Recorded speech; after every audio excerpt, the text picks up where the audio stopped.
Why do men compete so relentlessly? Well, the answer lies deep in our evolutionary programming. For millions of years, male survival depended on establishing dominance hierarchies, competing for resources, for mates, for territory. The strongest, the fastest, the most cunning, they survived and passed on their genes. Competition wasn't just behavior, it was destiny written into our DNA. But here's what's fascinating. We're living in a historical moment where that ancient programming has become not just obsolete, but actively destructive. The zero-sum game that once ensured survival and now threatens our collective future. The warrior who conquered neighboring tribes is now the executive who destroys ecosystems for quarterly profits. The psychological reality is that most male competition today is shadowboxing, fighting battles that no longer serve any meaningful purpose. You're competing for status symbols that don't actually indicate competence. You're establishing dominance in hierarchies that crush the human spirit rather than elevate it. Consider what cooperation actually requires. It demands a higher form of strength than competition ever did.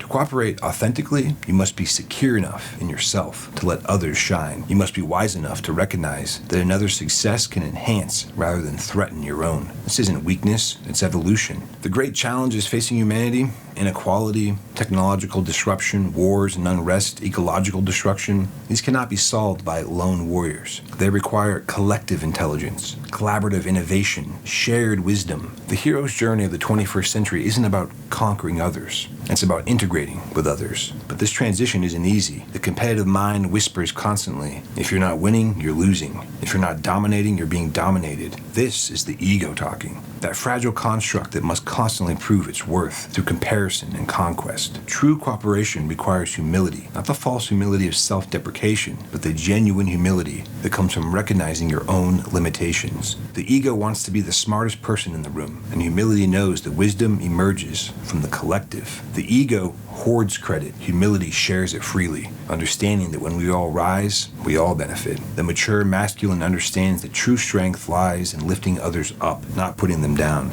and creating rather than destroying, and building bridges rather than walls. The age of cooperation isn't about abandoning masculine energy, it's about channeling that energy toward purposes worthy of our highest potential. The question isn't whether you're strong enough to compete, the question is whether you're evolved enough to cooperate.